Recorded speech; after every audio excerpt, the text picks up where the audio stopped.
부모가 아이를 쓰레기 더미집에 방치하는 것뿐만 아니라 아픈데 병원에 데려가지 않는 것, 학교에 보내지 않는 것 등 아동복지법에서는 의식주를 포함한 기본적 보호와 양육을 소홀히 하는 방임도 아동학대로 규정짓고 있는데요.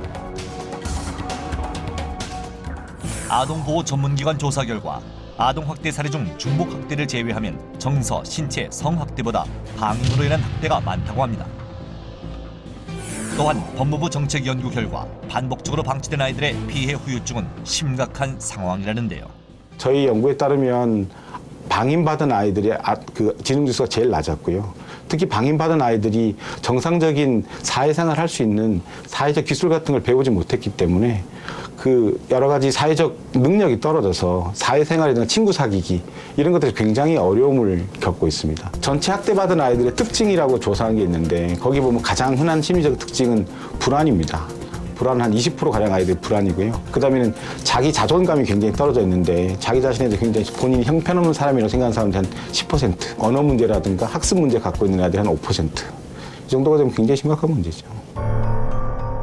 아동학대로 인해 씻을 수 없는 상처를 갖게 된 아이들은 그 누구도 믿을 수 없고 그 누구도 의지할 수 없는 불안감 속에서 꿈도 미래도 잃어버리게 됩니다. 그래서 무엇보다 아동학대 발견 후 피해 아동의 심리치료와 보호 조치에 신경을 쓰고 있는데요. 더욱 시급한 것은 아동학대 근절과 예방. 법무부에서는 여러 가지 대책을 마련했습니다. 죄질이 나쁜 아동학대 범죄 피해자를 원칙적으로 구속 수사하겠다는 방침과 초동 수사 때부터 가해자 접근 금지, 친권 상실 등 임시 조치를 적극 활용해 학대 재발을 막기로 했습니다. 그리고 전국 58개 검찰청에 여성 아동 전담 검사를 배치하고 지속적인 사건 관리를 위해 여성 아동 전담 검사는 경찰, 의사, 아동보호 전문기관, 변호사, 자문교수 등 관련 전문가들과 정보를 공유, 아동 범죄 예방에 힘쓴다고 합니다. 하지만 무엇보다 중요한 것은 아동학대를 목격한 후 당신의 행동입니다.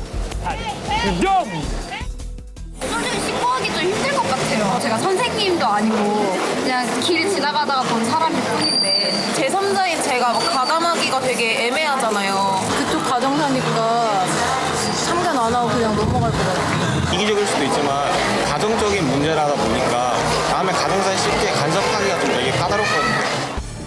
내 일이 아닌 남의 가정의 일이라는 이유로 신고를 꺼려하는 시민들. 우리나라의 피해 아동 발견율은 미국의 9분의 1 수준, 낮을 수밖에 없는 이유입니다. 아동학대 대부분의 그 행위자들은 다른 사람이 아니라 부모입니다. 그 일은 그 가정만의 일이다.